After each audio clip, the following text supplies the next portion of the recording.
Hello বন্ধুরা, কেমন আছো সবাই? আশা করছি সবাই ভালো আছো। তোমাদের ভালোবাসাতে আমিও ভালো আছি। মিষ্টি অফিসিয়াল চ্যানেলে সবাইকে ওয়েলকাম জানিয়ে শুরু করছি আজকের রেসিপি। আজকে আমি তোমাদের সাথে শেয়ার করতে চলেছি বাসন্তী পোলাও। বাসন্তী পোলাও কথাটা শোনা মাত্রই কিন্তু মাথায় আসে গোবিন্দভোগ চালের কথা। তবে আজকে তোমাদের কাছে আমি শেয়ার করছি বাসমতি চাল দিয়ে কীভাবে পারফেক্ট বাসন্তী পোলাও তৈরি করবে সেই রেসিপি।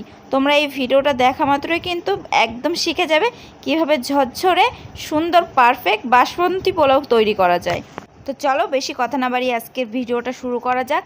আমি এখানে বাসন্তী পোলাও রেসিপিটা করার জন্য এখানে নিয়েছি বাসমতি চাল। এখানে আমি 2 বাটি বাসমতি চাল নিয়েছি। আর সবসময় চালটা কিন্তু একটা বাটিতে মেপেই তারপর নিতে হবে, কারণ যখন আমি এখানে জলটা ইউজ করব এই বাটিটা মেপেই জলটা ইউজ করতে হবে। তো তার জন্য বাটিটা যেন একই থাকে। এবার আমি চালটা খুব ভালো করে ধুয়ে নেব। চালটা 3 থেকে 4 বার খুব ভালো করে ধুয়ে নিয়েছি। এবার চালটা ভিজিয়ে রাখতে হবে। তো এখানে আমি 1 থেকে 2 ঘন্টা ভিজিয়ে রাখবো চালটাকে। চালটা 2 ঘন্টা পর্যন্ত আমি ভিজিয়ে রেখেছিলাম। আর দেখো একটা ফুলে কিন্তু ডাবল হয়ে গেছে। তো যে কোনো পোলাও রান্না করার আগে চালটা কিন্তু এভাবে ভিজিয়ে রাখতে হবে, তাহলেই কিন্তু ভাতগুলো একদম ঝরঝরে হবে আর লম্বা লম্বা হবে। তো দেখো আমি জলটা এখন ঝারিয়ে নিয়েছি খুব ভালো করে। তো এর ভিতরে আমি এখন দিয়ে দেব 1 চামচ মতো লবণ। তো এখানে আমি এখন লবণ ইউজ করছি, পরে টেস্ট করে দেখব যে এতে লবণের দরকার আছে কিনা, তো তারপরে আবার দিয়ে দেব। আর এখানে দিয়ে দিচ্ছি 1/2 চামচ মতো হলুদ গুঁড়ো। এখানে হলুদ গুঁড়োটাও কিন্তু খুব ভালো করে মেপে তারপরে দিতে হবে, কারণ বেশি যদি কালার হয়ে যায় তবে কিন্তু পোলাওটার কালারও পুরো লাল হয়ে যাবে, তখন কিন্তু দেখতেও ভালো লাগবে না আর খেতেও ভালো লাগবে না। তো তার জন্য হলুদটা একটু মেপে দিতে হবে। আর এখানে দিয়ে দিচ্ছি আমি 1 চামচ মতো আদা বাটা, আর দিয়ে দিচ্ছি 2 চামচ মতো ঘি।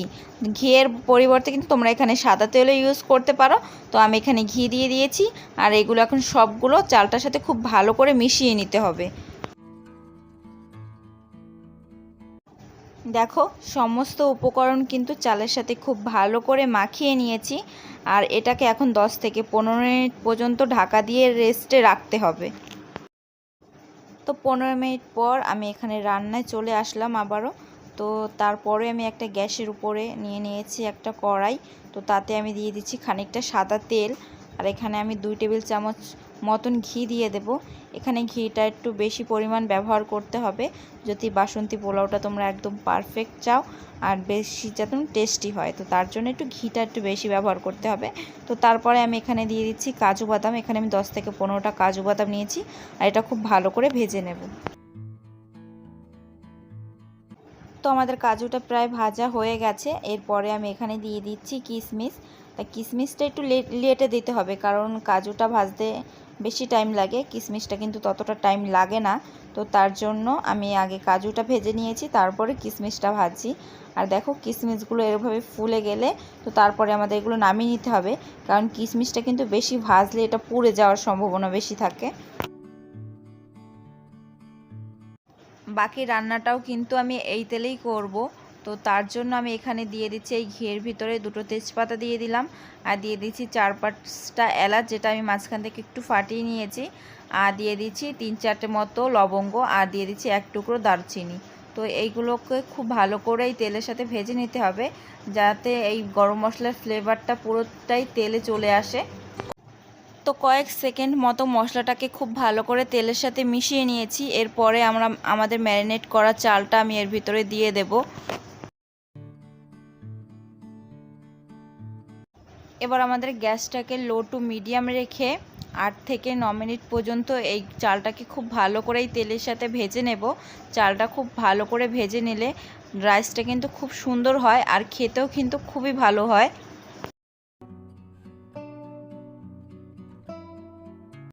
তো 8 থেকে 10 মিনিট সময় নিয়ে চালটাকে কিন্তু খুব ভালো করে ভেজে নিয়েছি। আর চালটা এখন পুরো ড্রাই হয়ে গেছে।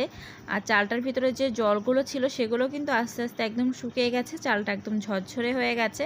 তো এইভাবে কিন্তু চালটা ভেজে নিলে খুব ভালোভাবে পোলাওটা তৈরি হয়ে যাবে, খুব ঝরঝরে ভাতটা হবে।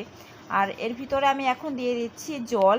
তো তো যে বাটিটায় আমরা চালটা মেপেছিলাম সেই বাটিটায় করেই আমি জলটা দিয়ে দেব। যেহেতু আমাদের এখানে চাল আমি 2 বাটি দিয়েছি, তো জলটা আমাকে এখানে 4 বাটি দিতে হবে। তো এই পরিমাণটা কিন্তু অবশ্যই বুঝে দিতে হবে, কারণ যদি জলটা বেশি হয়ে যায় তবে কিন্তু ভাতটা একদম গলে যাবে, তো পোলাওটা কিন্তু পারফেক্টলি বাসন্তী পোলাওর মতো হবে না। তো তার জন্য জলটা একটু মেপে দিতে হবে এর ভিতরে।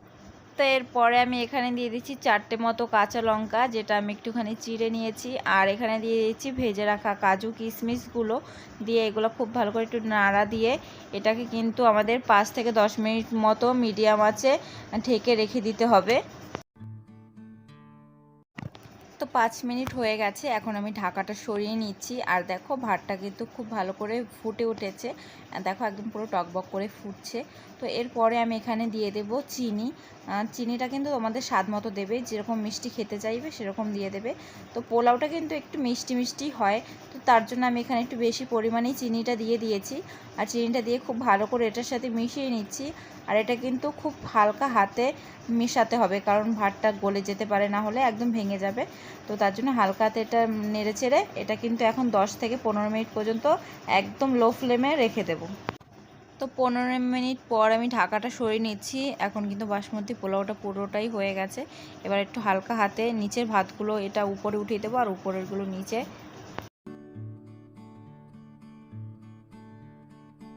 তো এইভাবে হালকা হাতে একটু নাড়াচাড়া করে নিলাম। তো এরপরে আমি এখানে অ্যাড করছি লবণ। তো লবণটা আগেও একবার দিয়েছিলাম, তো এবার আমি চেক করে আবার লবণটা দিলাম। তো তারপরে আমি এখানে দিয়ে দিচ্ছি 1/2 চামচ মতো গরম মশলার গুঁড়ো।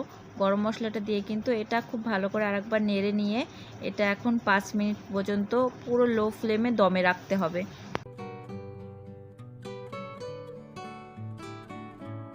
তো 5 মিনিট পর আবারও ফিরে আসলাম, আর দেখো আমাদের বাসমতি চালের বাসন্তী পোলাওটা কিন্তু একদম পারফেক্টলি তৈরি হয়ে গেছে। তো দেখো কতটা ঝরঝরে হয়ে গেছে, যেহেতু আমাদের চালটা একটুখানি ভিজিয়ে রেখেছিলাম, তো তার জন্য কিন্তু এটা তৈরি হতে বেশি সময় লাগেনি। তো এটাকে কিন্তু এখন গ্যাসটা অফ করে দিয়ে আরও 5 মিনিট পর্যন্ত ঢাকা দিয়ে দমে রেখে দেব। তো 5 মিনিট পর আমি এটাকে এখন সার্ভ করছি। আর দেখো কত সুন্দর এই বাসমতি চালের বাসন্তী পোলাওটা তৈরি হয়ে গেছে, কতটা পারফেক্টলি তৈরি হয়ে গেছে। যেমন সুন্দর কালার হয়েছে তেমনই কিন্তু খেতেও দারুণ হয়েছে। তোমরা চাইলে বাড়িতে একবার হলেও কিন্তু ট্রাই করতে পারো। তো আজকের এই রেসিপিটা তোমাদের কাছে কেমন লাগলো কমেন্ট করে কিন্তু জানাতে ভুলো না। যারা যারা এখনও পর্যন্ত আমার চ্যানেলটাকে সাবস্ক্রাইব করোনি, অবশ্যই চ্যানেলটাকে সাবস্ক্রাইব করে পাশে থাকা বেল আইকনে ক্লিক করে অল অপশনটা অন করে দিও, যাতে আমি যে কোনো ভিডিও আপলোড করব সবার আগে তোমাদের কাছে পৌঁছে যাবে। আর তোমরা কি আমার ব্লগ দেখতে চাও, না এরকম রেসিপির ভিডিও দেখতে চাও, সেটা কিন্তু কমেন্ট করে জানিও, তাহলে কিন্তু আমার তোমাদের কাছে ভিডিও দিতে সুবিধা হবে। তো আজকের ভিডিওটা এত পর্যন্ত শেষ করছি, ফিরে আসবো নতুন দিনে নতুন আরও একটা রেসিপি নিয়ে। ততক্ষণ সবাই ভালো থেকো, সবাইকে টাটা।